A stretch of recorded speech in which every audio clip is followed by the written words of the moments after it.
羊贼！你，让你偷羊，不让你偷，不让你偷！看我不打死你！这野孩子怎么回事啊？他是偷羊贼。哦，哈哈。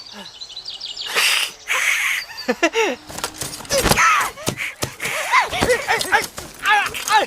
你小狼崽子，你撒开！哎，啊！你给我撒开！小狼崽子，我看你真是不想活了！住手！你们也太毒了！这么小的孩子，你们居然下狠手！怪这草原上贼人太多，你看看他，这么点大的孩子，比狼崽子还凶。贵人说的是，这小狼崽子一直在偷我们这边的羊。今年草荒，我们本来生的牛羊就不多了，他不仅偷，还带着狼群来咬杀我们的人。他才这么小，倘若做贼，那也是被逼的。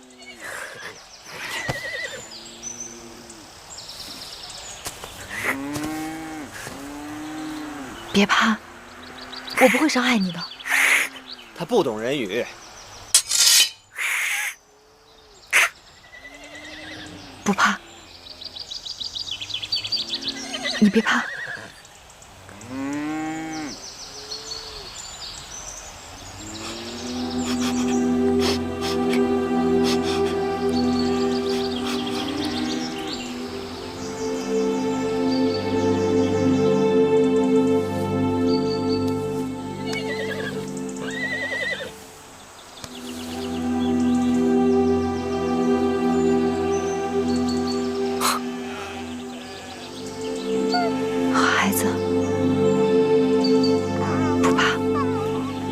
孩子，不怕。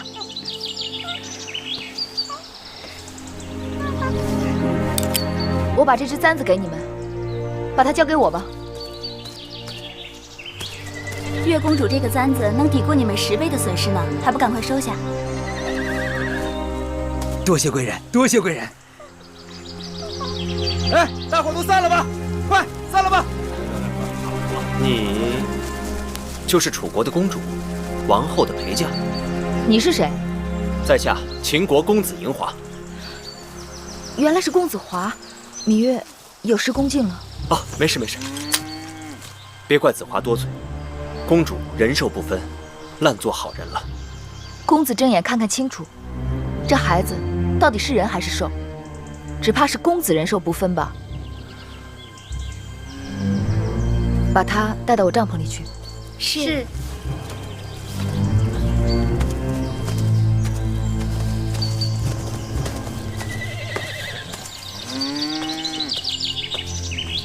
为了向秦国表示我们的诚意，我们劫的东西可以还给你们，但是我儿郎们总不能白跑，辛苦钱总是要给的。别误会啊，我不要珠宝，我只要粮食。本来我打算把那些珠宝和丝绸锦缎送到赵国邯郸去，换些粮食。粮食可不一般呢，要粮食需大王恩准，那得看义渠王拿出什么像样的东西来，能让我们大王恩准给你粮食。如果秦人真心与我交好，我可以答应你们，10年之内，我义渠绝不再与秦国为敌。就这一句？你还想怎样？我义渠人说话算话，绝不反悔。善。王后的妹妹呢？那个别想啊，那个女人，我要自己留着当王妃。这就是义渠王的不对了，我们专程为他而来，你这样做太不够朋友。哎，算了算了。哎呀，我张仪初担大任，没想到连王后交代我这点差事都没办成，真是惭愧呀。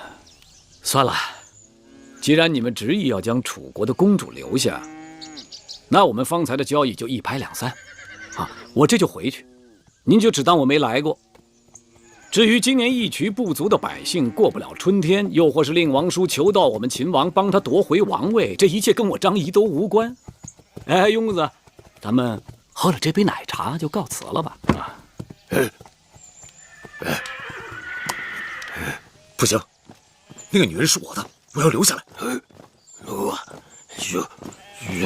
老吴这个事儿你别管。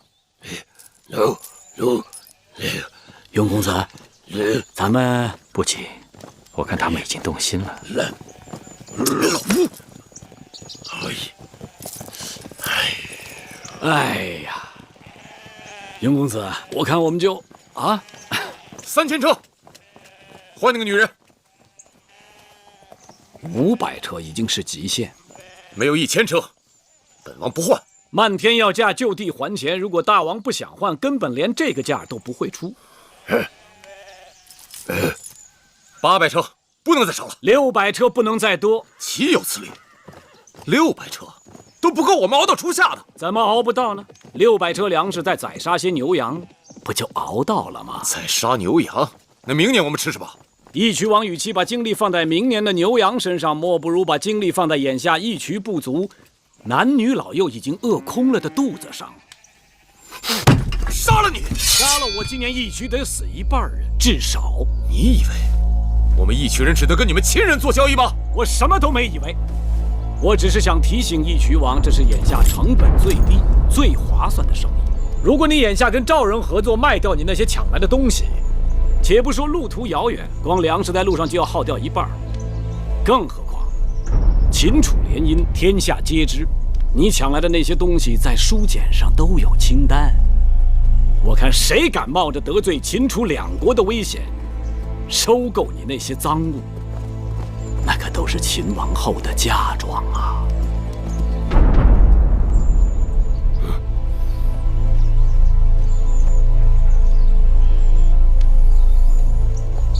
600车，成，600车就600车。永公子，大王英明啊！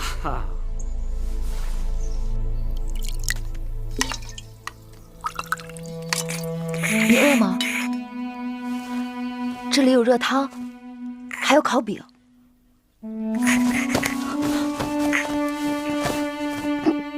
慢点吃，别噎着了。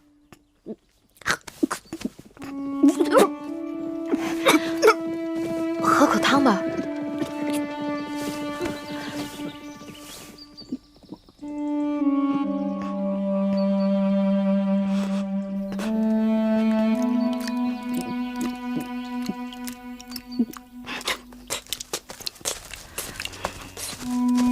月公主，你们秦国的人来了，要带你回去。哦，我知道了。别怕。 他不会伤害你的。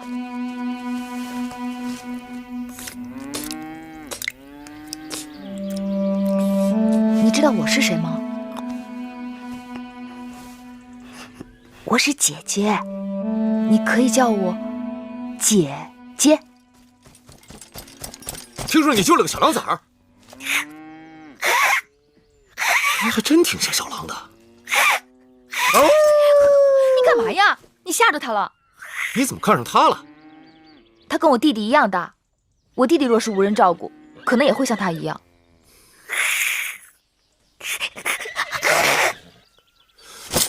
你干嘛？哎，你放下他！放开他！你轻点儿。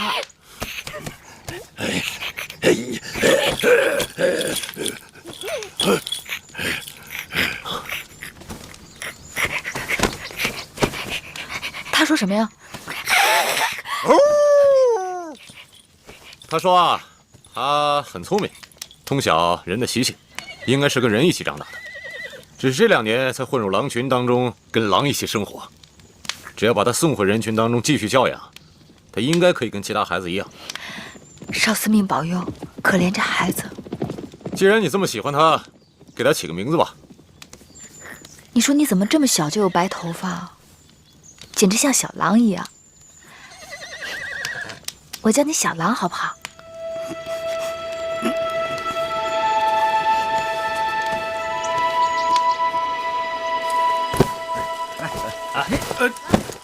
来，接着。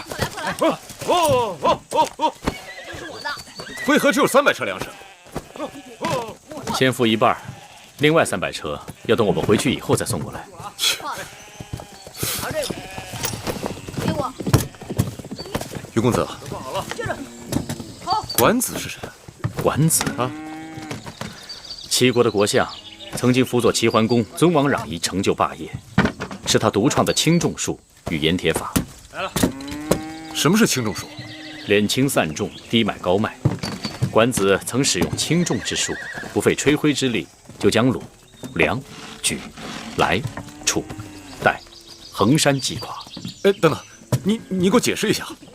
义渠盛产狐皮，如果我向大王高价购买狐皮，那么义渠的子民就都会跑去猎狐挣钱。到那时候会发生什么事呢？如果大王点击兵马，发现所有人都去猎狐了，而此时正值有外敌入侵，该如何？如果大家都忙于猎狐，而不屑于放牧，此时我突然停止再收购狐皮，那么已经无人放牧的义渠又会怎样？饥荒。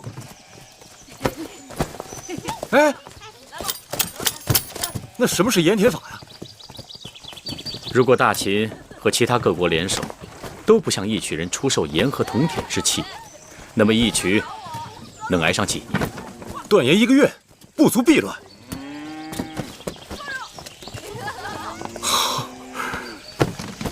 多谢雍公子提醒，我定不负与大秦的盟约。能否请问大王，为何突然对管子有了兴趣？这你就别管了。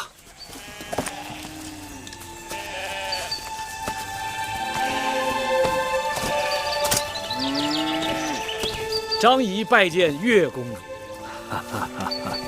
张子，真没想到秦王会把这差事派给了你。是啊，想当初岳公主发重誓与张仪永不往来，没想到这么快就又见面了。你千里迢迢来义渠救我，我谢你。但我也救过你，咱俩互不相欠。啊，不，我赎公主回去是分内之事，公主救我乃再造之恩，所以这辈子张仪都欠你的。回了咸阳进秦宫，说不定你和张仪还会经常见面的。张子错了，咸阳我会去的，但秦宫我是不会进的。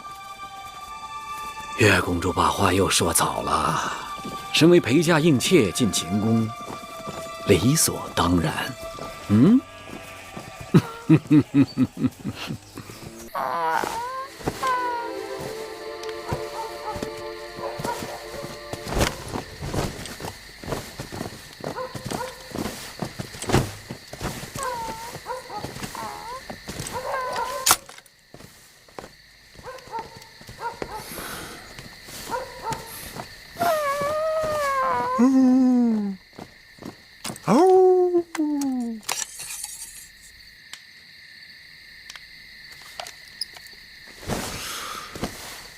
还想杀我？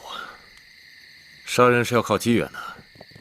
如果你还想杀我，就得祈祷长生天，让你我还能有机会再见面。既然已经做了一次好人，那不妨好人做到底，让小狼弟弟跟我走。这孩子是我们义渠的人，他的事我做主。你想用小狼来要挟我？趁我还没改变主意，明日你们赶紧走人。虽然我们义渠人不会轻易为一个小女子让步，但是买卖做完了，要后悔的事情是有的。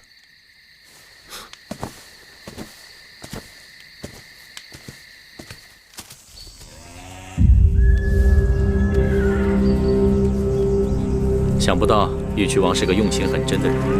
他说这些日子你在义渠骑的都是这匹黑马，所以让你把马带走。义渠王送公主骏马，怕是用心良苦吧？马就是一匹马，听了公子这话，倒是让人觉得别有用心了。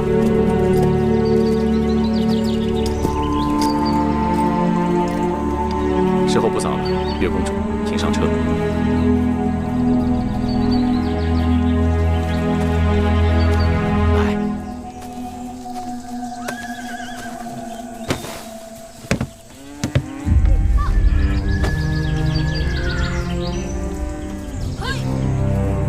吧。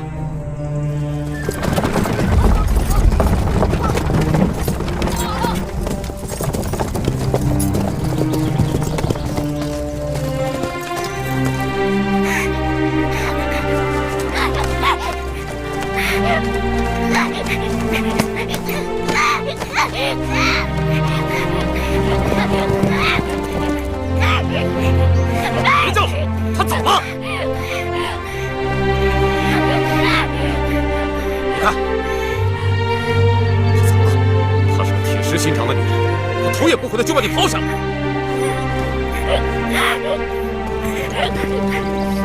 她说她是你姐姐，我把你留下来，竟然连眼泪都没给。他在咸阳还有个弟弟。你只是一只狼，又不会说话，估计他见到他那个弟弟，很快就把你忘了。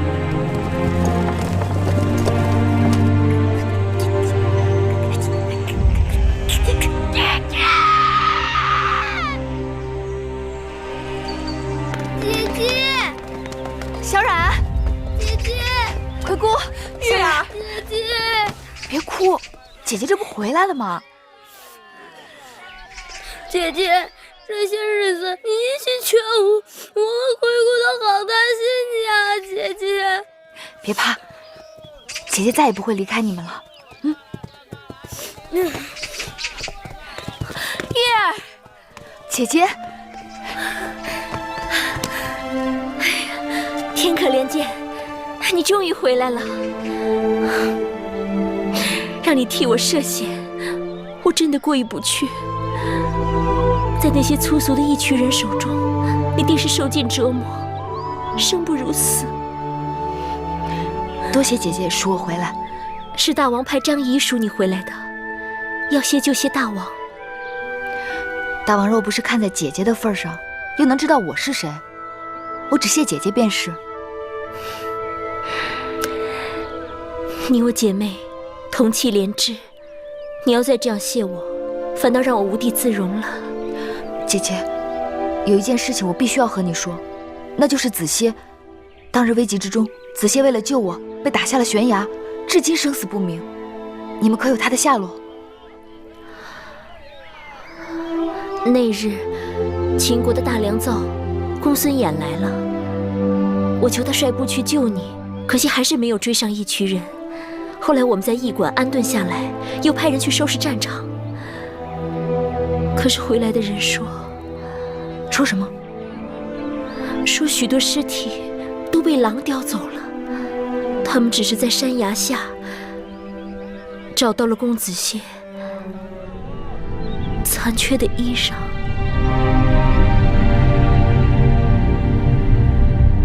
我要去找他，我必须要去找他。哎，妹妹，送亲路上耽搁了10日，新婚大典会另择吉日。我让大王派人与你同去，快去快回。多谢姐姐。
现在你去不了，我会替你完成这个心愿。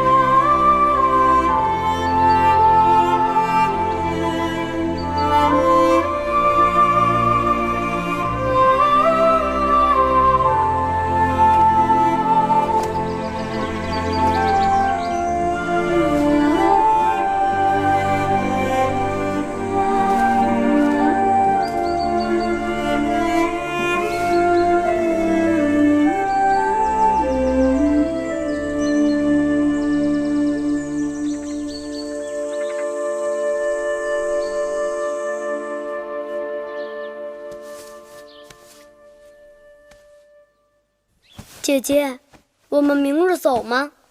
明日早上起来就走，马车已经订好了。哎呀呀呀呀呀！竟然跟张仪连个招呼都不打，就把马车都订好了。看来月公主是要不辞而别喽。张子来了呀。奴婢给张子倒杯水。不用倒水，我是厚着脸皮不请自来的，他都不搭理我，还喝什么水呀？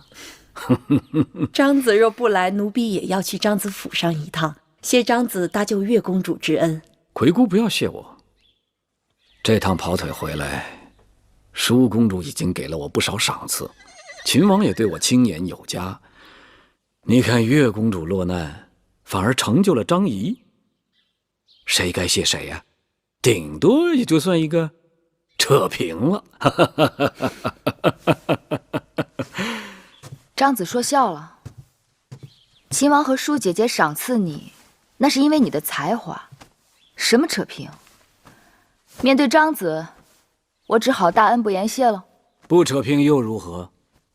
你就要带着你的弟弟走了，我找谁讨账？到时候我到哪里去讨账啊？张子，算账算得好清楚啊！你是用600车粮食换回来的宝贝，你一走，我跟雍瑞白跑一趟倒没什么，但这600车粮食糟蹋了。张子什么意思？留下你啊！留我？对呀，我要给你指出2条道，一条是光明平坦，另一条是曲折晦暗。此话怎讲？你明日就打算离开咸阳，准备怎么走啊？官道向北，出函谷关，先到赵国，再去齐国。啊，老子骑青牛出函谷关，羽化成仙了。月公主也要羽化一回。大征之时，四处战乱，孔夫子带着他的72弟子上街，差点饿死。你一个小女子，带着一老一小独自上路，哪有一点周全呢？且不说路上会遇到豺狼虎豹、敌戎贼寇，就算是遇到大军过境，你们的性命不也会轻易送掉吗？那如果此路是岸，哪有名落？公子歇与你情投意合，他却英年早逝，令人扼腕。月公主理应尽全力查出背后谋害之主使，给子歇雪恨，也不负了你们这段情缘呢。明明就是义渠人所为，跟义渠有何干？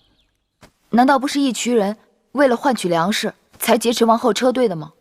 月公主聪慧剔透，也有糊涂的时候啊。你想想看，就算是义渠人有劫人换粮之心，他们是如何知晓宋钦车队的行进日程和路线的？那么多的人马轻而易举就进入了秦国的腹地，还来去自由。月公主不觉得这其中有蹊跷吗？难道是有人通风报信，勾结义渠？那几日在义渠，我和他们交往，只要我提起劫持车队的缘由，他们总是讳莫如深，言不由衷。看来一群人打劫车队财物，只是一个遮人耳目的借口。剑锋只怕是直指秦国的新王后。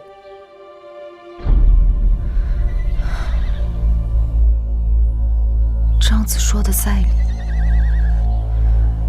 既然打劫，就应该死死缠住辎重车队。可一群人的兵马，明明都是盯着舒姐姐穷追不舍。再想想，当初在武关驿站，就曾有人对舒姐姐下手，究竟是何人对姐姐恨之入骨？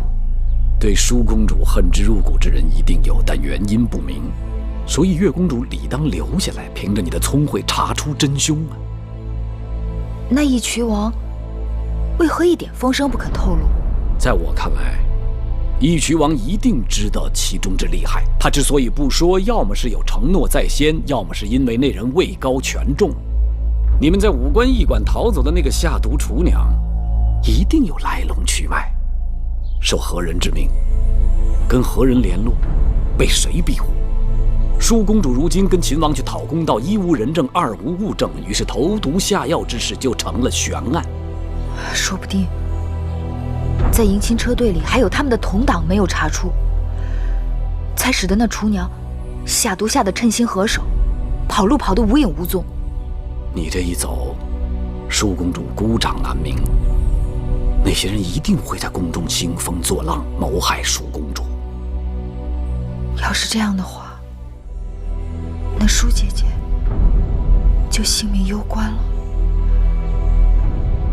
月儿，你可要想好了，我们这是好不容易离开楚宫那是非之地，你却又要进秦宫的虎狼之窝。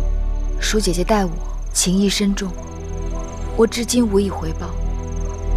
更何况，我若是能细心查出真凶，也可以为子歇伸冤报仇。既然你主意已定，那只好如此了。妹妹终于答应与我一同进宫了，我这心也踏实了。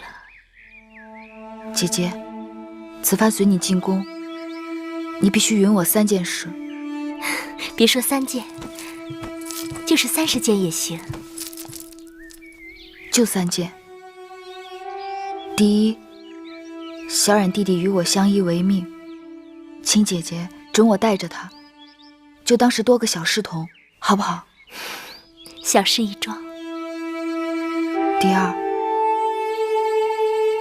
我只在后宫协助姐姐，作为应试，万事皆是分内之事，可唯独不服侍大王。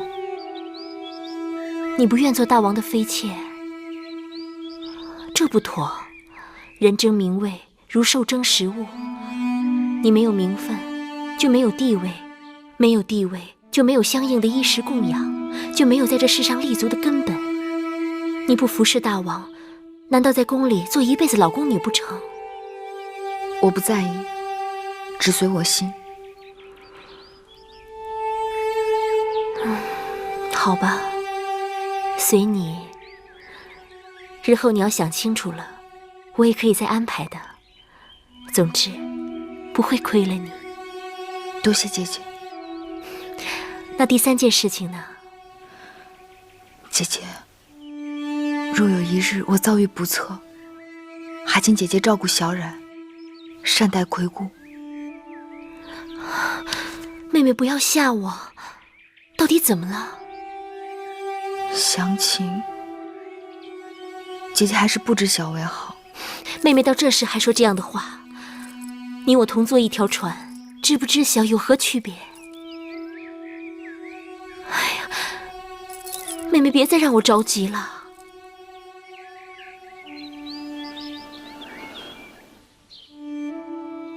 姐姐，在官道上伏击你的人，就是害死子歇的人。那些人不是义渠部落的人吗？那义渠人也一定是受人指使，那背后之人必定是在咸阳，很可能就在秦宫之中。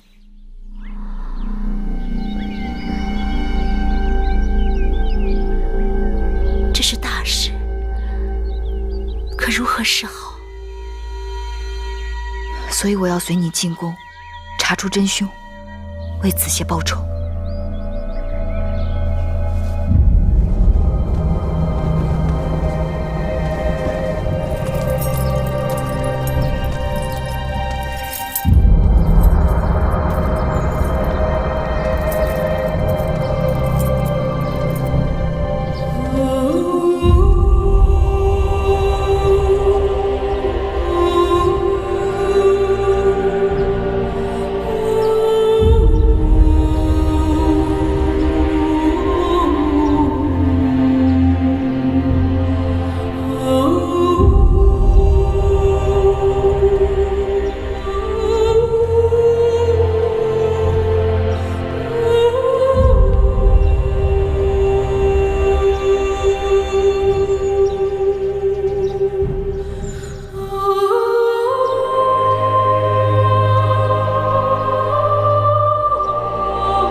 魏夫人辛苦了。大王，请饮何锦酒。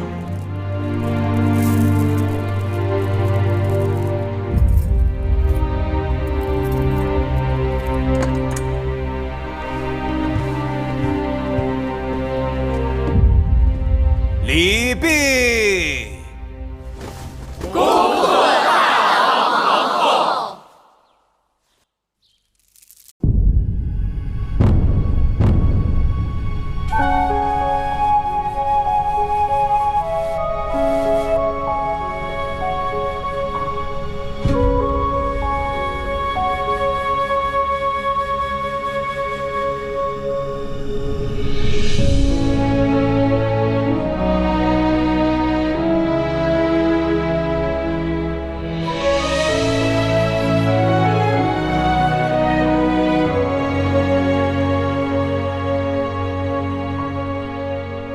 平生流连，独不言凉。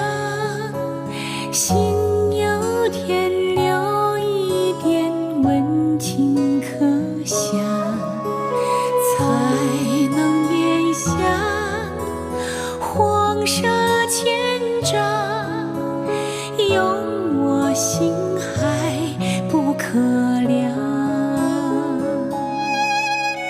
世间哀愁无知无休，离散却别我来意从头。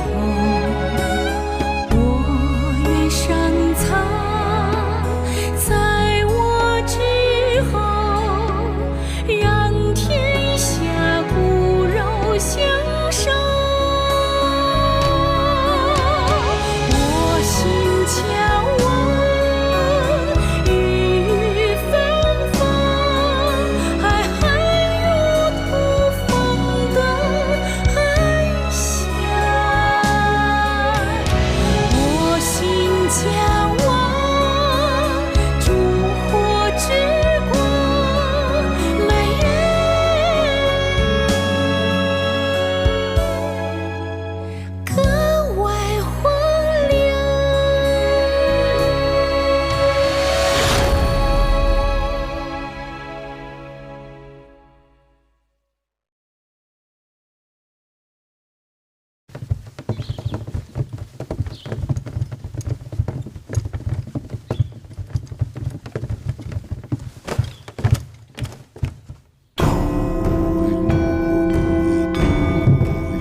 果然西北之地多豪迈之风。古人说，舞蹈的舞和勇武的武乃为同源。我今日见了，相信了。大王，姐姐听说楚人也有歌舞，寡人曾在郢都的祭祀大典上得以观赏，甚为优美。祭祀大典。对了，楚人好巫，歌舞都是装神扮鬼的。王后一看就是善舞之人，日后在大王身边，不知王后是扮神还是扮鬼呀？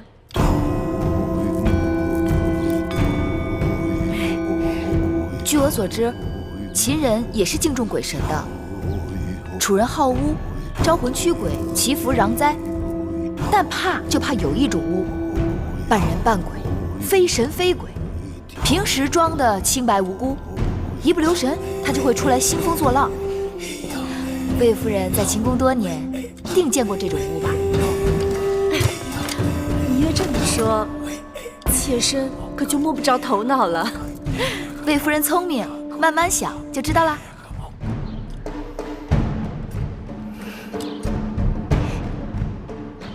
今日大王大婚，台下毛歌相向，台上唇枪舌剑，好不热闹啊！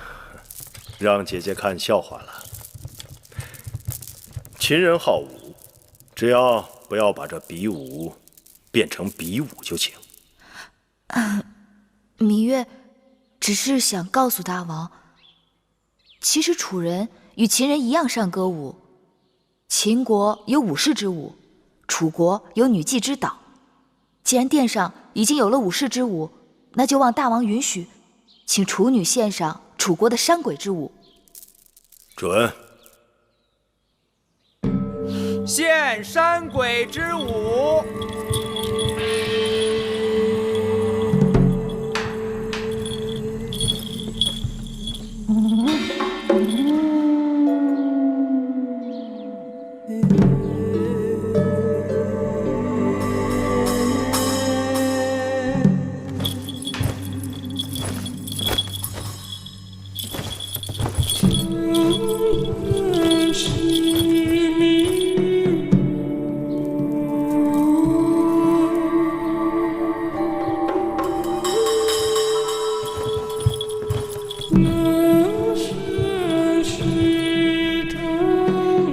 大王，请用酒。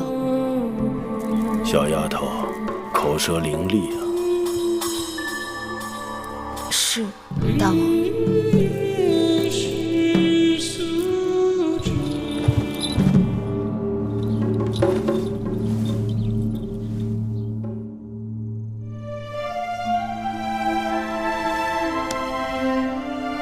桃之夭夭，灼灼其华；之子于归，宜其室家。舒儿，从今日起，你不再是楚国公主，而是我秦国王后。大王，这是你在秦国的身份，好好珍重。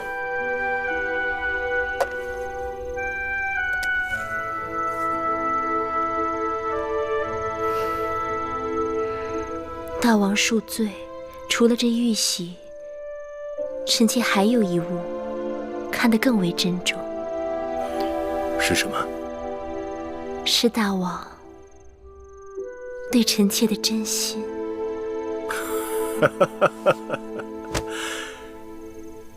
舒儿贤惠美貌，寡人对你一见倾心。只是不知舒儿何时何地对寡人有意啊？其实那日在东市，歹人行凶，大王拔刀相助，臣妾便把心交给了大王。既然如此，寡人定不负你。你新入宫，本该住交房殿，但那里自先王后去世，已久无人居住，需要整修，所以暂且在清凉殿住一阵子。此刻，寡人有几句话你要记住。你是楚国娇养的公主，嫁到我秦国，却比不得楚国奢华。你身为王后，要为秦国女子的表率，贤惠克己。你嫁到我秦国，便是秦国之人，要事事以秦国为重。你可能做到？夫君对我信任与倚重，我以重任，舒儿一定照夫君说的话去做。你刚到宫中，若有委屈，尽管告诉寡人，寡人定当为你做主。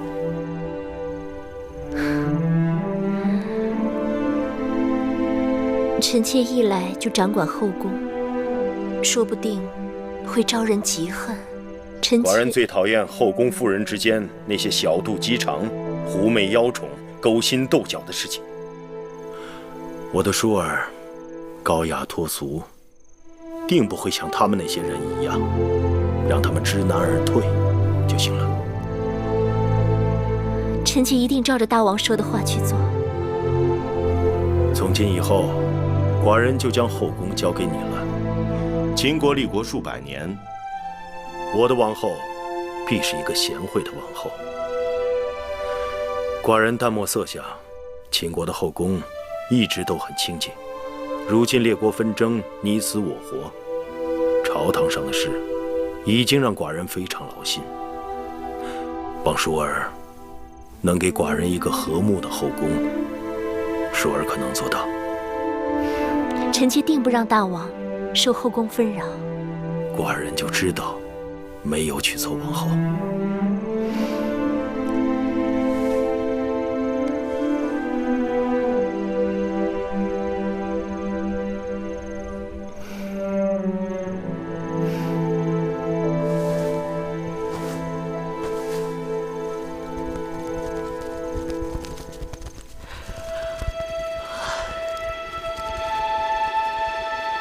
芈月妹妹，咱们3个人这一夜就这么守着吗？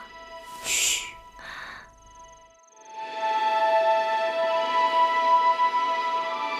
身为应女，头3日依礼法，都得这么在室外守着。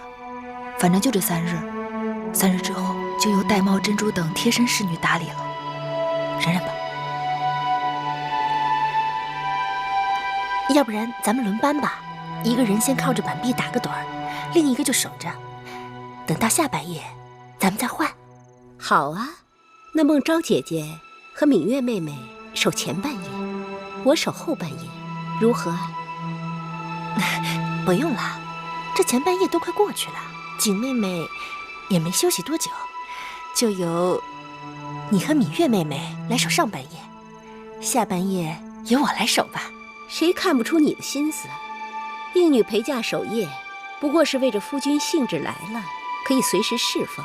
上半夜大王必是和王后欢好，到了下半夜，谁守夜谁得便宜。我看你就省省吧，咱们打个赌，这一夜我们3个都白守。大王是不会叫任何一个人进去服侍的。那可不一定。你说这话真不知羞耻。你才不知羞耻呢！我只是堂堂正正把话说出来了，可不像有些人明明心里想要，却口不应心。哎，行了行了，既然你们都想守下半夜，那我来守上半夜，你们先歇息吧。哼。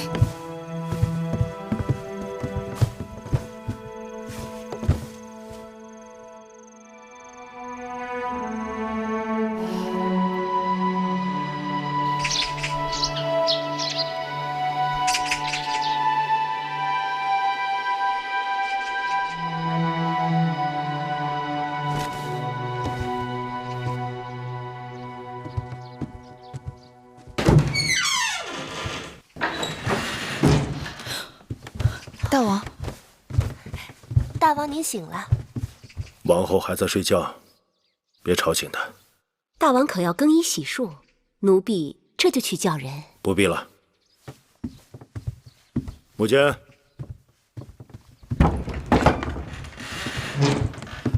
大王，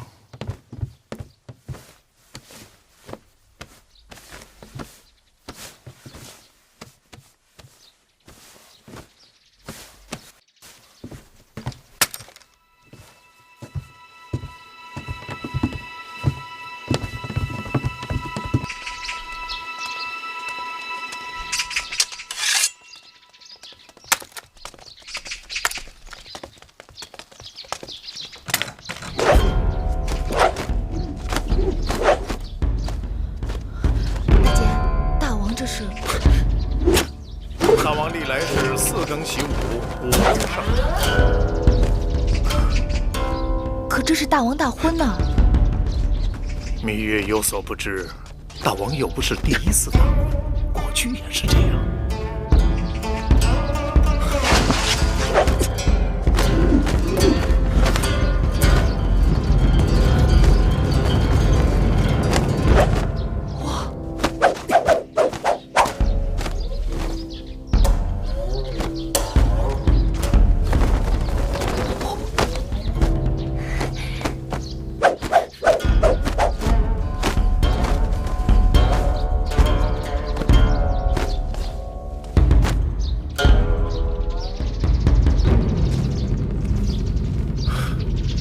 母监，在。盾牌。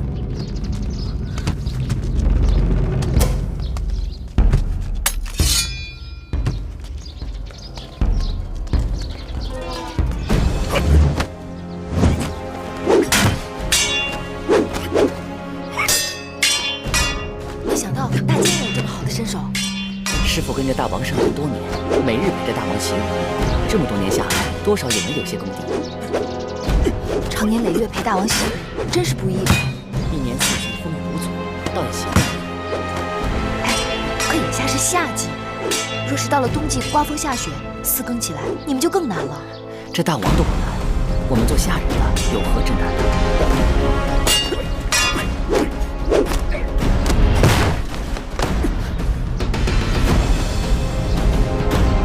僭越了，无妨，再来。是。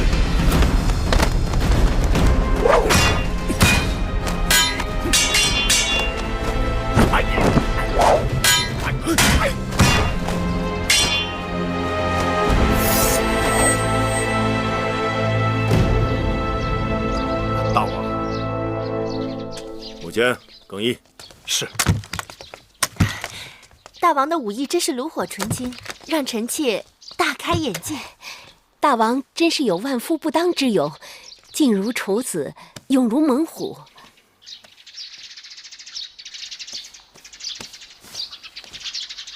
小丫头，王后还没醒，你该陪她多睡一会儿。是，大王。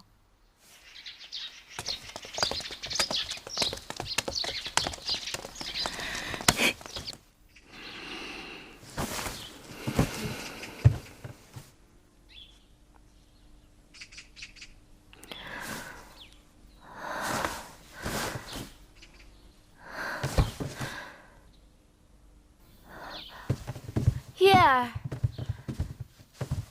姐姐，姐姐，你起来了。妹妹，大王呢？大王去哪儿了？大王四更起床练剑，此刻去洗漱更衣了。哦，那妹妹怎么不叫醒我？大王体贴，说让你多睡一会儿。来到咸阳，嫁入秦宫，按理说我该心满意足，但我心里却更是七上八下的。昨日本想与大王说及无关有人下毒之事，但显然大王不喜后宫有人明争暗斗，只好忍了下来。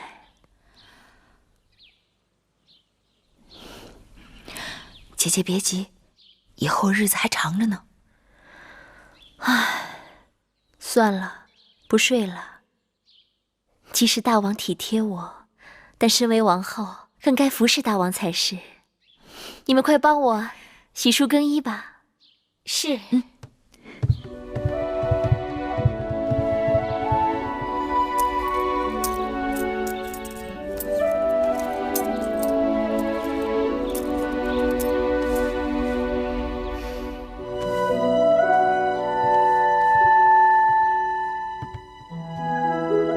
大王，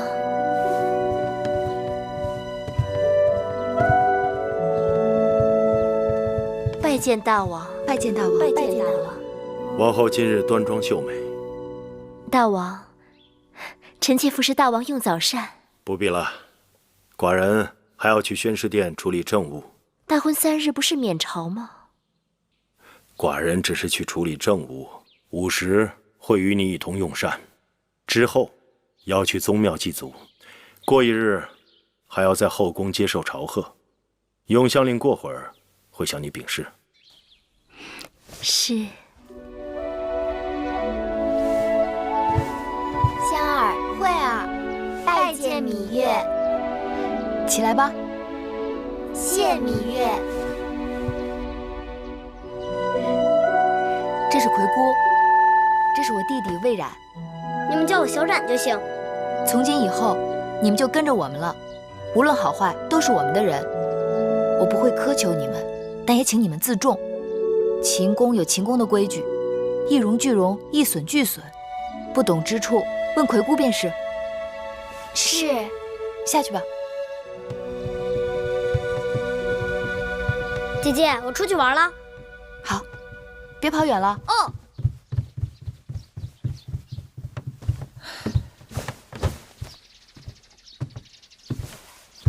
魁姑心里一定怪我。从楚国陪嫁过来的侍女还有不少，为何专挑这2个少不更事的来做贴身丫头？这次进秦宫，你定要选这个最偏远的小院子住。我由着你，你自小在宫里吃苦，不习惯人伺候，我也觉得人多口杂，手下够指派的就行。但这里是宫廷，你是楚国公主，身边人总该伶俐管用些。伶俐管用自然是好，忠厚老实更重要。年龄大的侍女都是被调教过的，这楚宫里面尔虞我诈大约学会了不少。所以我挑人只要一条，就是心里头干净。做事情拙我可以教他，但做人拙你是教不好的。说是朝贺新王后，但魏夫人他们肯定是有备而来。妹妹查了查，这前朝后宫简直就是魏国人的天下。魏夫人是先王后的妹妹，魏少氏又是魏夫人的族妹，大王的长子公子嬴华是魏夫人的独子，连那大良造公孙衍也是魏国人。妹妹，快把那些有封号的嫔妃都跟我说说。听说大王素不好色，宫中嫔妃不是先公所赐，就是与先王后大婚时的应女和各国送的美人。唐夫人资历最老，大王少年时就跟着大王了。大王登基之前与魏国联姻，魏夫人随着先王后嫁到了秦国。大王登基后不久，魏王又把樊少氏和魏少氏送给了大王。另外，魏良人、国美人分别是东周公和西周公所送，除了病故的和犯了宫规被夺了位分的，宫中有封号的也就这些了。外人都传，眼下大王最宠爱的是樊少氏和魏少氏，樊少氏也是刚刚有了身孕。这些人之中，也不知道他们对我们都是什么心思。眼下不管他们千条妙计，姐姐只守一定之规。赏赐的东西我有准备，姑姑，去把那东西拿来。是。珍珠，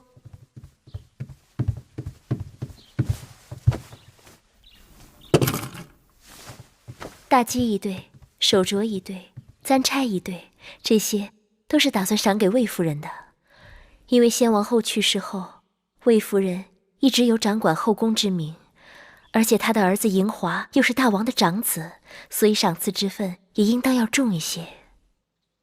这样不妥，眼下姐姐已经是秦国的新王后了，而魏夫人也已不再是主持后宫之人，她的东西若是比别人多，定会让人猜测姐姐对她有所倚重，更是有所畏惧。依我看，她的东西应当与别人一样，这样让仰仗她的那些人知道，如今后宫的主人已不再是魏夫人，同时可以让众人知晓新王后对大家一视同仁。就照你说的办。珍珠，按照赏赐的人数到我的嫁妆中挑选出来，一人一份，全都一样。是。唉，大婚当日，魏夫人话里话外都颇为挑衅，算是公开与我为敌。但其他人，我心里无数。听说那个国美人艳冠后宫，当年入宫3日，就被大王封为了美人。宫中永远不缺美人，姐姐不必惧她，倒可以好好安慰她。至于那些相貌平平、头脑却不平平的人，姐姐倒是要好好留意。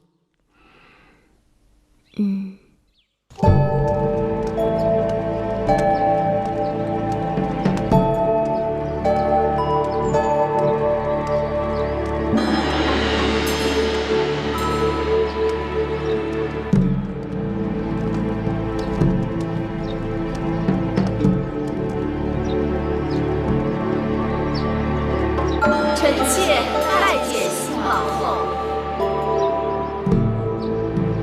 为姐姐免礼。谢王后。臣妾恭迎新王后入殿。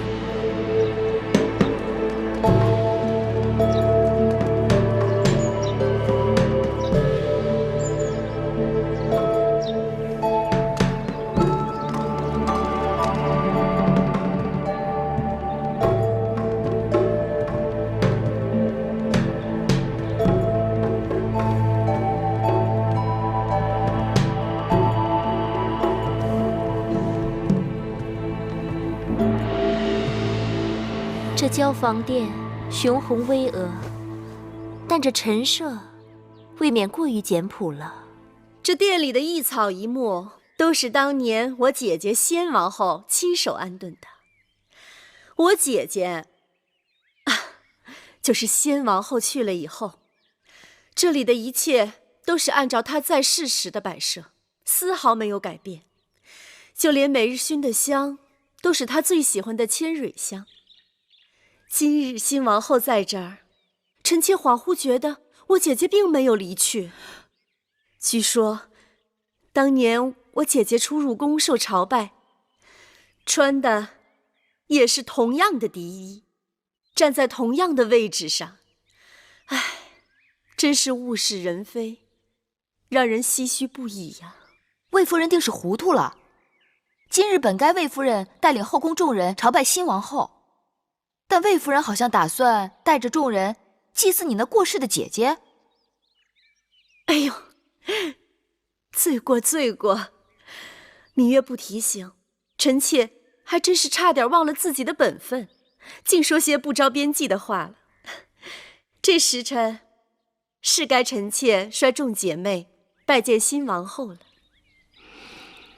那好，今日初见几位姐姐，不知该如何称呼。魏夫人昔日主持后宫，那就由你来引荐吧。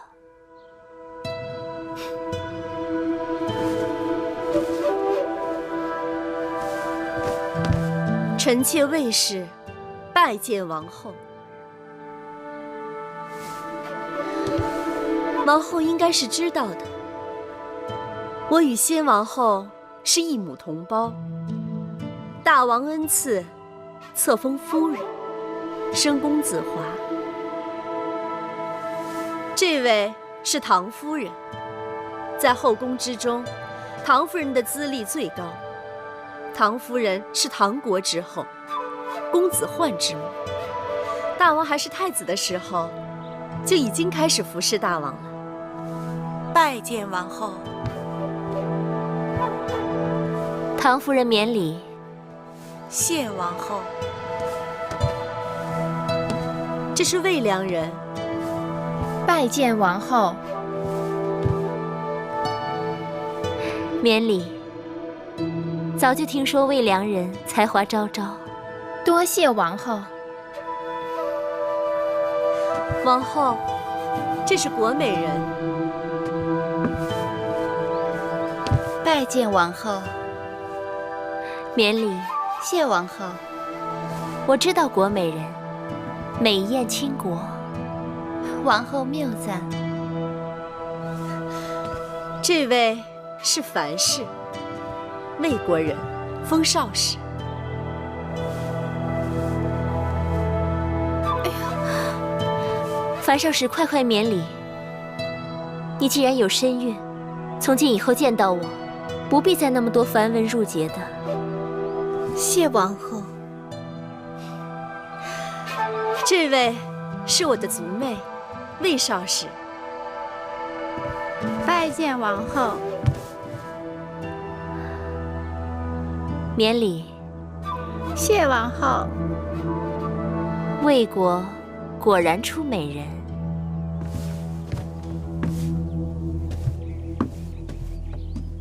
好了，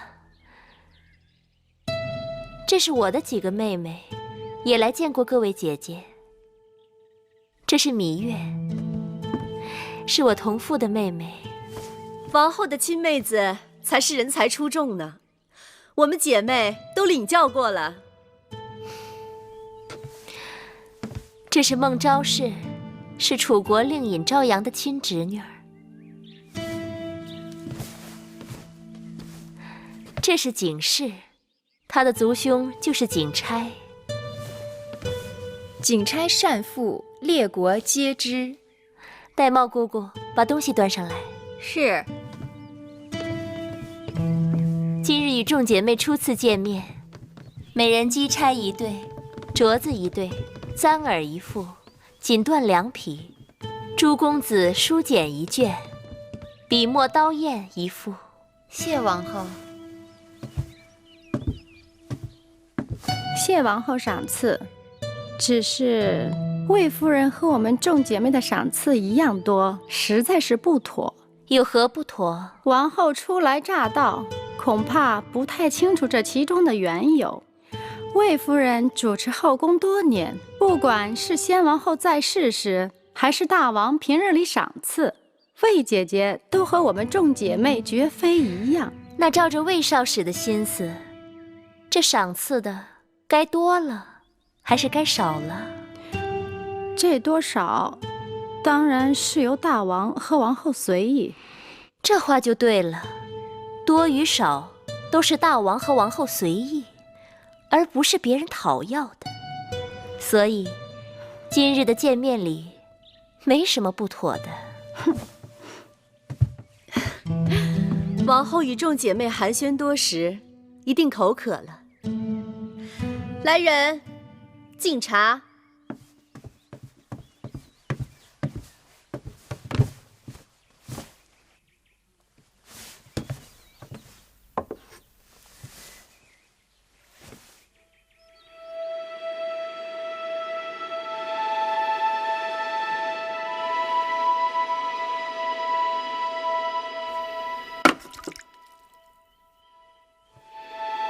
哟，王后怎么不喝呀？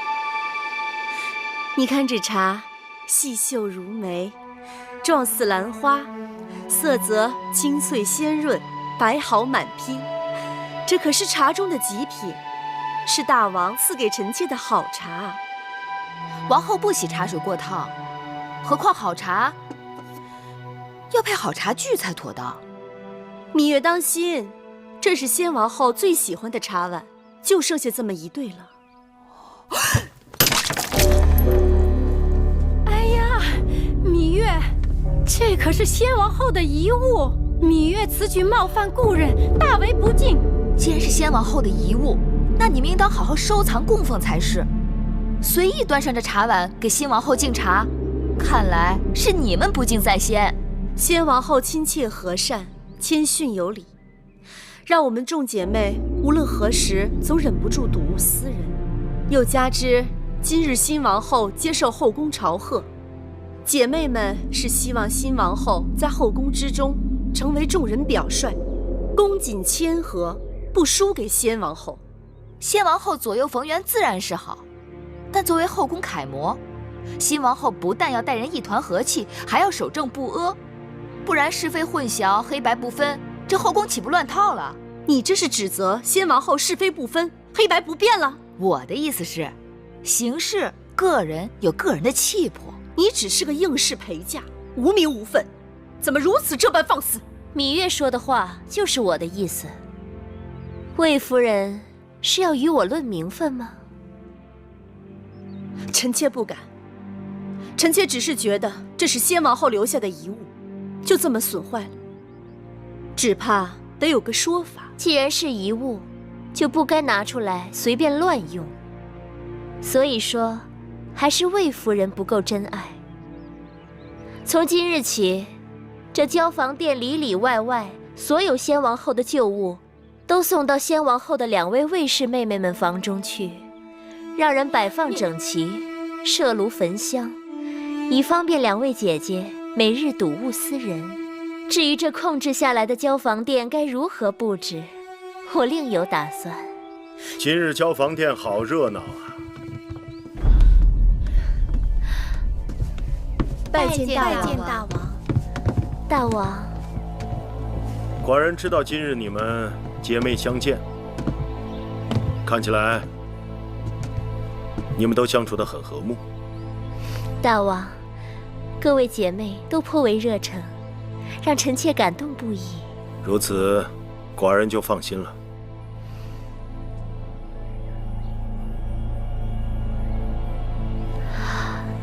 大王，两位卫士姐姐向臣妾述说了他们对先王后的思念之情，臣妾想请大王恩准，将这交房殿先王后所遗留下来的东西，都赐给两位姐姐保管。这交房殿久无人居，臣妾想重新整修布置一番，也让大王看个新鲜。你是寡人的王后，这些许小事，你自己做主便是。是，大王这么说，臣妾就安心了。妹妹真是令我刮目相看。今日若不是靠妹妹的才智，很难打下卫氏姐妹的气焰。其实她们并不惧怕我一个小小应试，能让她们低头的，还不是因为姐姐的位分。大王想要一个清静的后宫，我也并非妒忌之人，容不得大王与别的女人亲近。我只是厌恶那些想要算计我的人罢了。倘若卫氏姐妹真能看在我的位分上夹起尾巴做人，我也会放她们一马的。只怕难遂姐姐心愿，她们想要的永远比姐姐能给的多。妹妹看到魏夫人脸色了没有？白了又青的。魏夫人在后宫经营这么多年，今日大约也是轻视了姐姐，才会措手不及。以后日子还长着呢。我一想到交房殿大小物件都要搬到魏夫人和魏少使的殿中去，我就忍不住想笑。永香莲给我列了个清单，大小物件有上百件呢，车子运过去得好大一堆。魏夫人和她的族妹妹，面对他们谦逊有礼的先王后，大约要好好哭一场才是。姐姐的法子果真有用。我打算过几日再去他们房中查一查，假若少一件东西都不依他们若敢不把那些废物当宝贝供起来，我定要治他们一个大不敬之罪。只是光出一口恶气还不够，还需要细心找出他们陷害姐姐的证据，才能向大王出手，铲除祸根，不留后患。妹妹，姐姐还有一个心思。环顾着秦宫，色彩沉闷，布置单调，说好听了是朴实无华，说不好听是熬青手淡。姐姐想，也让这秦宫缤纷绚丽，有一点新气象。对，那姐姐不妨把楚国带来的丝绸锦缎给各宫的嫔妃们送些过去，再让宫里的缝人绣娘给他们和他们的应试，以及他们身边的宫女们多做些新装。另外，既然姐姐要重新修整交房殿，那不如里里外外都按照姐姐喜好的楚风来陈设，让人耳目一新，有另一番天地。别提了，这里简直就是魏夫人的天下。你看各宫嫔妃在魏夫人面前低眉顺眼，曲意奉承的样子。魏夫人也是依仗先王后的威风欺负人惯了，她的势力虽盘根错节，但也并非牢不可破。宫中的嫔妃都是来自诸国，各有各的厉害，各有各的心思。看模样，唐夫人应当是个老实人，魏良人虽眉眼精明，但言语却谨慎小心。姐姐，何不借着这些锦缎丝绸，与他们多走动走动？妹妹说的有道理。王后，大王他一会儿就要来了。知道了。姐姐，那妹妹先走了。妹妹，我还有事要问你。你真的不愿意服侍大王？姐姐一定知道，庄子曾经说过一个故事。楚国有一只神龟，已死3000年。楚王以锦缎竹匣藏神龟于庙堂之上。你说对于这只神龟来讲，它是宁愿死后留下骨头让人珍藏，还是宁愿快乐地活在烂泥里？妹妹胸无大志，只想做一只泥土中的乌龟。望姐姐允许，3年之后，让我带着葵姑和小冉离开秦宫。人各有志，不可勉强。只是妹妹明珠暗投了。姐姐快些梳洗打扮吧，我先告退了。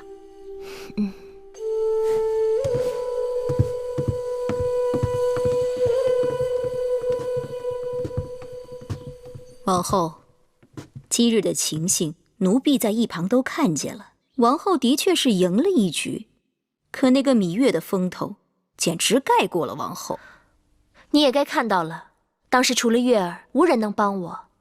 月儿不争宠，不要名分，你还要她如何？奴婢多嘴了，王后息怒。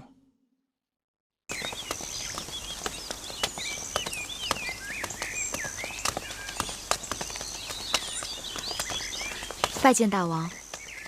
芈月，你这是往哪里去？王后允许臣妾住在会院，臣妾这是回房去。住得那么远，方便吗？臣妾自小喜欢清静，若离永巷太近，会觉得不自在。这次寡人见你，似乎拘束了很多。第一次见面时的那个小野丫头，上哪里去了？臣妾长大了，再也不能像从前那样年幼无知了。这与寡人上次见你，似乎没隔多久啊。有时候人长大，只是一瞬间的事情。你既然是王后的陪嫁，并已入寝宫，衣着何苦这样简朴？那日献武少司命，你的穿着可谓光彩照人。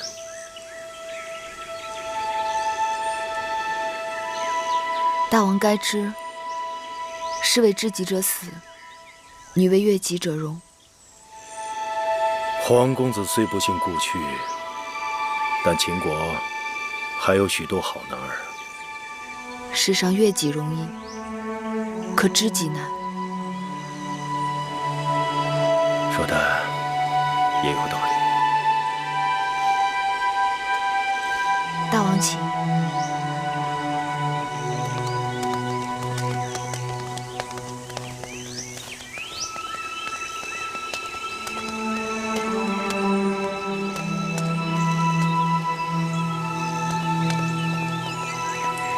大王对芈月有兴趣？不是你想的那种兴趣，老东西。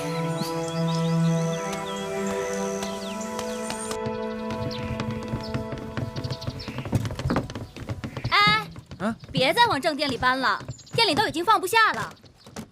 那放哪里啊？这些都是什么东西？拿去当劈柴烧都没人要。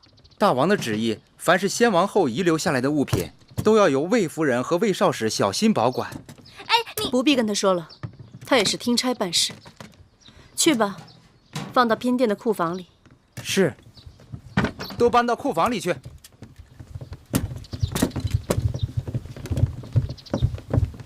姐姐，我那儿也一样，送了一大堆没用的废物，都堵在门口，连人都快进不去了。姐姐，他们真是欺人太甚了。是我们自己小觑了对手，作茧自缚。姐姐，那眼下咱们该怎么办呀？我让你叫的各宫嫔妃呢？我都叫了，他们一会儿就过来。哎呦，哎呀，这都什么呀？你们看，你们看看，那几个处女真是太无礼了。姐妹们，我们可不能就这么忍气吞声的过去了。真是的，哎，我倒也罢了，谁叫我过去主持后宫呢？新王后不拿我立威，拿谁立威呀？倒是各位姐妹们，好心与王后亲近，却平白叫人羞辱了一场。可不是嘛，还不仅仅是王后，就连一个没名没分的应女，竟然都骑在我们头上，简直是无法无天。别的不说，我对各位姐妹可从来都是一视同仁的。这2日大家都看到了，往后这后宫之中，只怕处女当道，我们姐妹连站的地方都没有了。夫人说的有理，怎么能任他们这样欺辱我们？要让他知道，谁才是后宫之主。就是。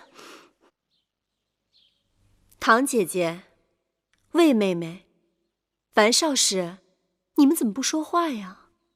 我能说什么？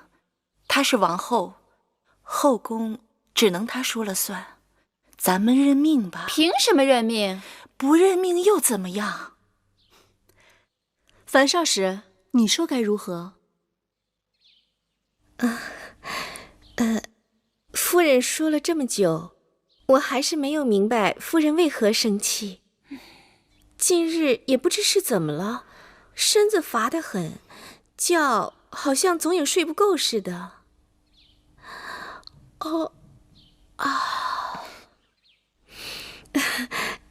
各位姐姐笑话了。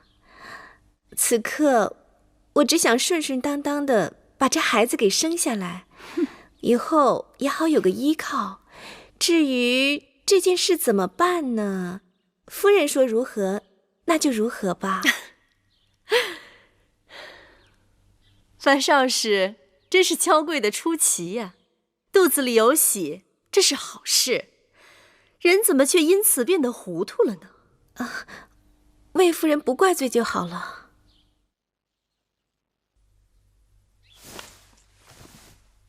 其实方才各位姐妹言重了，王后初来宫中，就算有什么不到的地方，我们也应当多提点着，才不负大王对我等姐妹的期望。哼，提点，明明是我们吃了亏，难道还要帮他？帮他也是帮自己，至于帮不帮，如何帮，还要看姐妹们各自的心思。哼，那照魏良人你的意思是要我们忍了？日后在这宫中，那我们岂不是要任人宰割了吗？刚才国美人和唐夫人也提到后宫谁做主，依我看，后宫是大王的后宫，自然只有大王做主。魏妹妹的意思是，姐姐想想，我说的话到底对还是不对？魏妹妹的话言之有理。来，给各位姐妹上茶。是。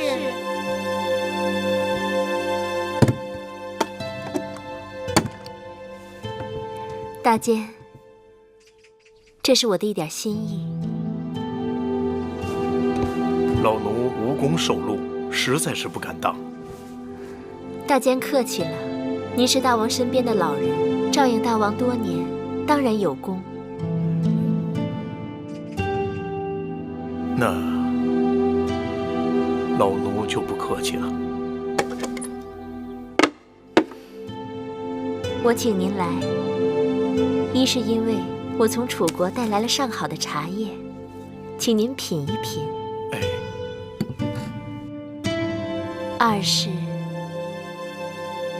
二是心中有些疑问，还望大监指点迷津。王后但说无妨。宫中都说唐夫人是服侍大王最久的，先王后在世也就罢了，先王后不在了，她既有儿子，位分又高，为何这后宫当中全都由着魏夫人一人说了算？其实这并不奇怪，唐夫人当日就不曾受宠过。大王做太子时，后宫素来只倚重一人。是谁呀？是大王长姐嬴夫人。大婚那日，王后理应见过。因大王母后过世很早，长姐待她如母，姐弟情深。后来嬴夫人出嫁到了魏国，为魏太子妃。那年马陵之战，魏国被齐国重创，我大秦趁势出击，夺得了魏国河西的大片土地。那时战事的主要消息都是由嬴夫人传递回母国的。后来事情泄露，魏太子，也就是当今的魏王大怒，将嬴夫人休婚，并将她驱逐回了秦国。那再后来呢？嬴夫人就再也未嫁。她自己虽然未曾生育，却为大王抚养了大公主，并替大王掌管了后宫的一些事务。大王极其敬重她，就连先王后在世时都让她3分。先王后过世前，嬴夫人的身子就不似过去了。先王后过世后，因魏夫人是先王后的亲妹子，又有些长世之才，于是就名正言顺地掌管起后宫的事务。嬴夫人为此就搬到了大王赐给她的北郊行宫去住了。依大监看，我是否该抽时间去探望她？嬴夫人喜清静，不去也罢。哦，夫人，雍大人来了。哦，让他进来吧。是。你下去吧。是。雍瑞拜见夫人。雍瑞，你来得正好，快过来吧。哎，雍瑞，今年呀，我这梨子结得特别的好，一咬一口甜水儿，就是不耐放。我这正想着挑点大的给你送过去呢，你就来了。夫人，前一阵子大王大婚，宫里的事情实在是太多，我惦记着你，却又抽不出身来。你若是再不来呀，我真的要恼你了。所以，夫人才要送礼给我。即便送梨，那也离不了。哎，洗洗再吃啊。雍瑞，有负夫人。有你一日，我便高兴。你何苦要说这些呀？那新王后仿佛很得大王的欢心啊。新王后端庄温婉，不过我倒更看好她那个妹妹芈月。芈月，想起来了，大王大婚我见过她，那是个口齿伶俐的丫头。确实。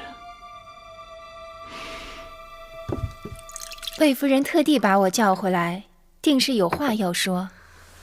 魏妹妹向来都是最聪明的，今后何去何从，还请妹妹帮姐姐拿个主意。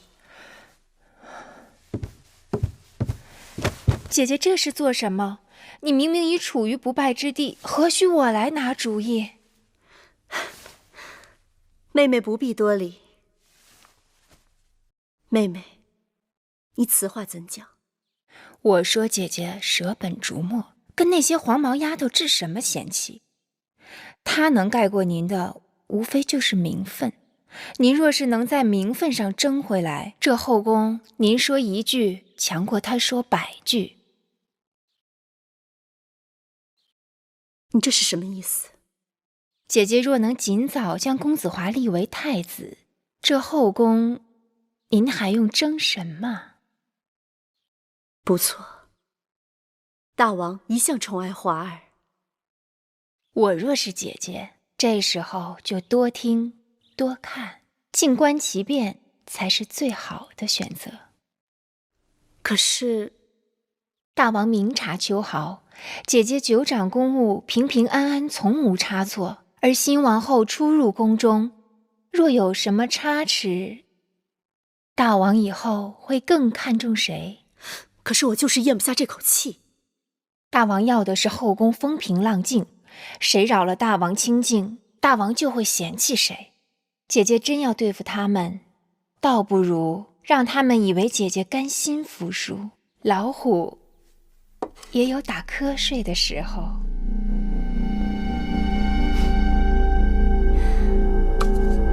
魏良人不愧是出身魏国，当真是有鬼谷子之才，得纵横心术啊！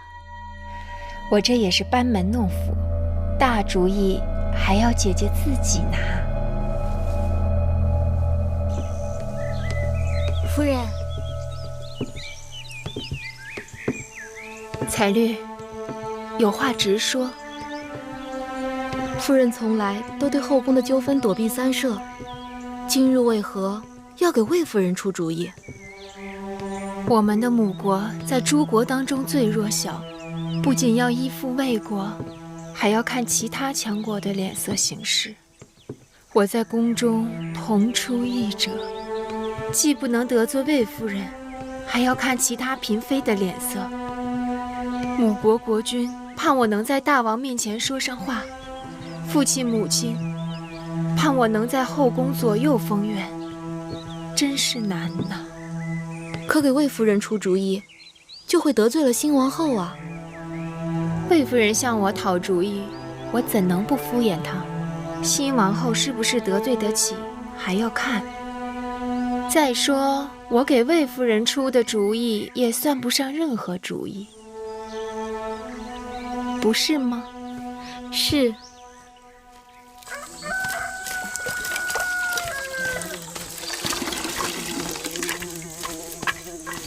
老婆子，哎，公子今日如何呀？好多了，喝了碗粥也能起来走动了。哦，多给咱弄点蜂蜜水，那东西养人。哎，啊。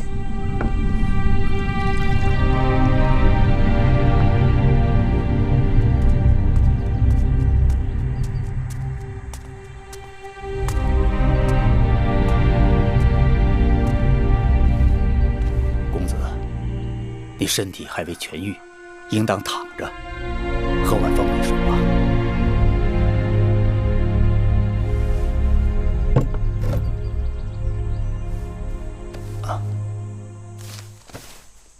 老伯，我在你这里已经住了多日了，请你告知我的伤到底怎么样？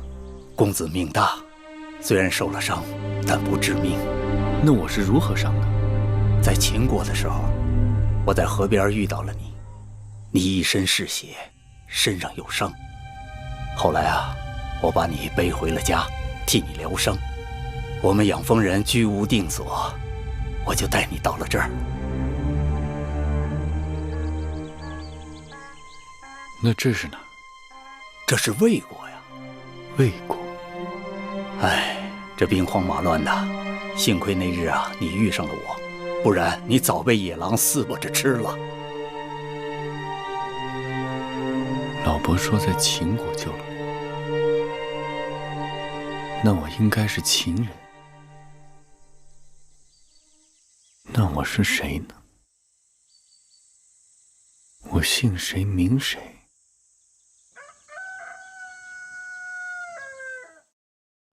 夫人，这是夫人的父母亲让小人转交给夫人的信和礼物。小人送信已回，呈交通关符节。父亲母亲的身体可好？母国国君有何吩咐？两位贵人一切都好，只是念着夫人，如今列国多事，国君望夫人能够为母国多多周旋出力。我知道了。夫人，芈月来了。你们先下去吧。小人告退。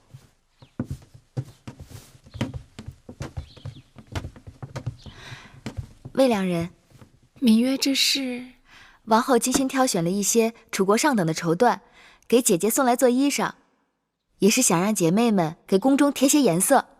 王后真是有心了。芈月，快坐。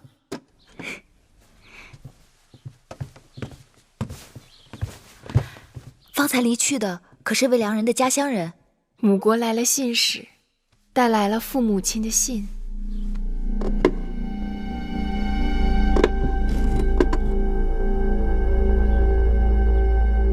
芈月，芈月，你怎么了？魏良人，这是什么？不认得这个？秦国城池关隘把守极严，如果有车船经过关隘，没有这种铜符节，都需要经过检验。若是有货物携带，还要纳征。后宫嫔妃来自各国，自然与母国有礼物往来，所以大王特赐我们每人1枚铜符节，以便出入关卡。这么说，后宫嫔妃手中每个人都有这铜符节了？低阶的嫔妃和应妾是没有的，原来只有魏夫人、唐夫人、国美人，还有我的手中有。去年大王分别给了魏少使和樊少使各1枚，如今王后手中应该也有1枚。有什么区别吗？芈月为何对此如此关心？我曾在义渠见过这符节。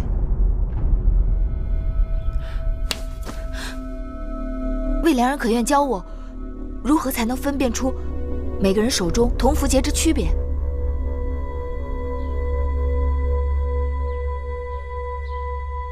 把符节给我。你不给我，我如何教你啊？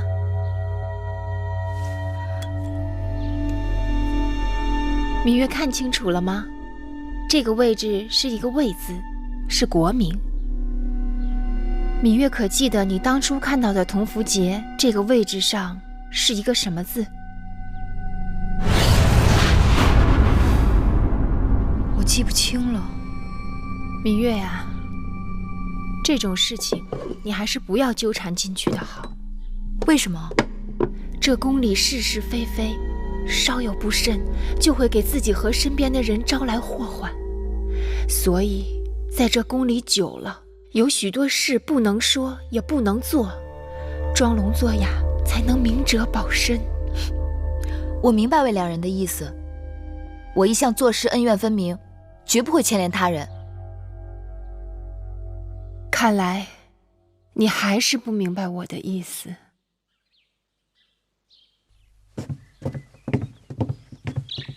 姐姐，大王有没有给过你一枚铜符节？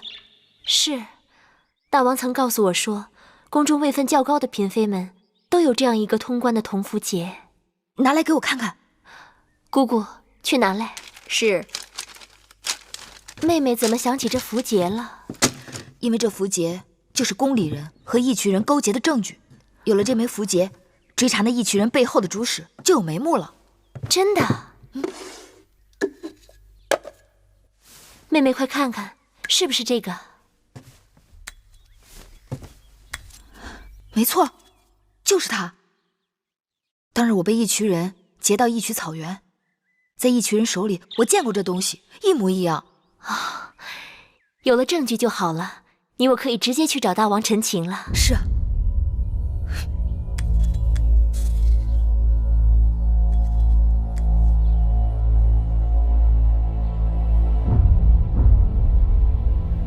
既然你看到了那枚符节，你可有看清楚了符节上的字迹吗？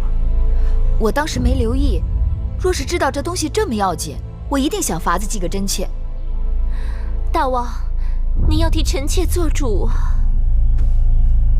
好了，寡人知道了，你们下去吧。是。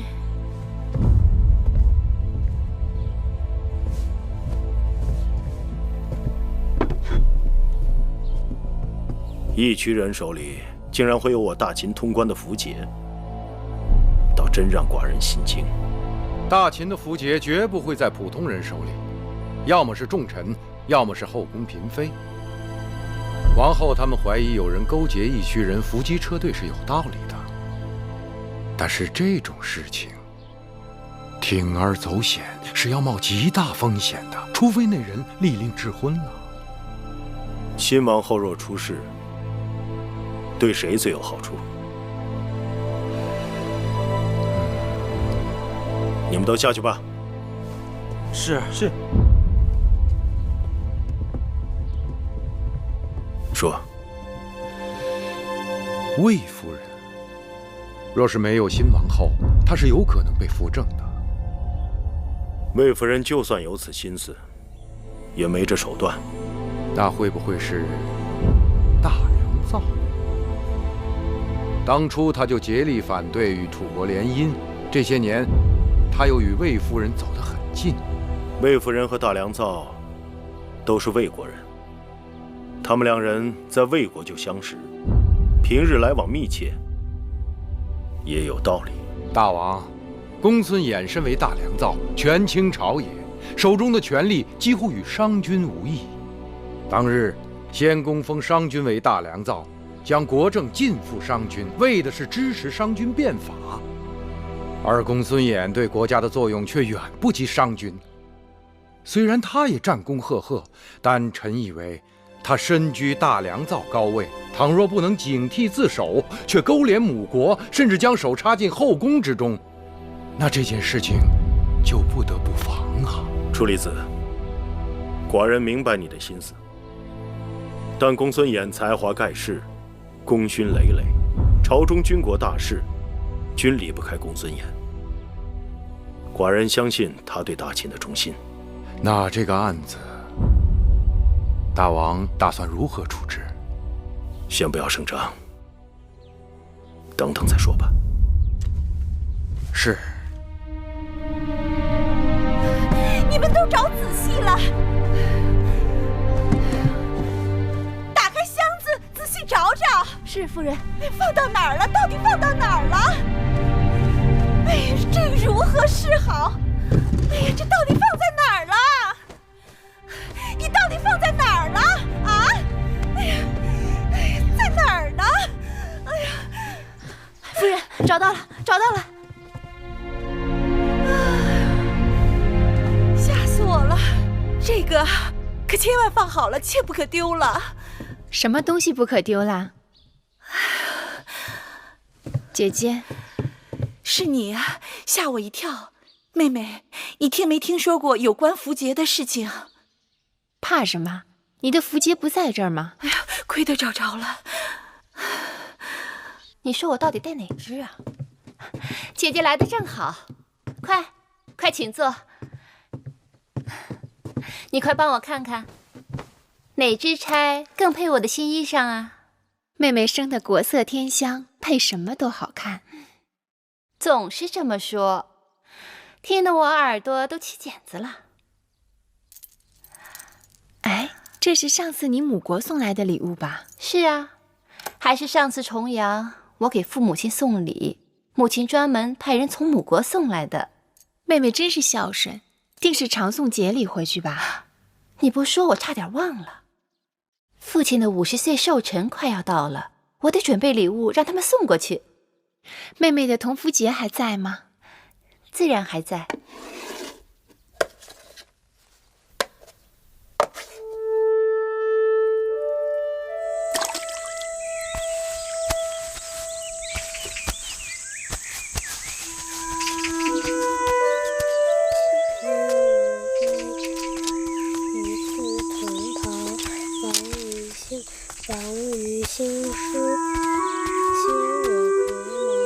背到哪儿了？岂曰无衣，与子同袍。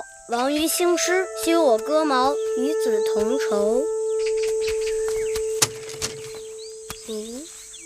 好玩。回去背书去。我不，我和姐姐一起玩玩。我不是在玩泥巴，我是在做重要的事情。哦，你做的是什么？那么重要？我做的是符节。做符节有什么用啊？做符节是为了找人，找我们的敌人。我们的敌人在。你的昏聩无能，只听从小人摆布。那我公孙衍又有什么必要留在秦国呢？魏王就是钦佩先生的率性。先生如今在大秦朝中如日中天，但人无千日之好，花无百日之红。眼下当趁处女尚未坐稳后宫，尚未生下嫡子，先生应祝公子华早日登上太子之位才是，以免夜长梦多，变生昼夜。倘若公子华能立为太子，自然对魏国有好处。但是秦王知道，此前我一直力主将魏夫人扶正，阻挠秦楚联姻。如果此事我公孙衍再出面，恐怕事与愿违啊。公孙先生，此事别着急。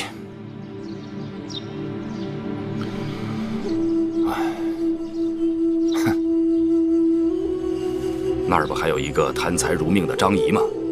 张仪此人一向做事都是谁给的钱多，就给谁出力。我看不如这样，让魏夫人去找张仪，由他提议立嬴华为太子，我来附议。如此一来，不就水到渠成了吗？先生高明。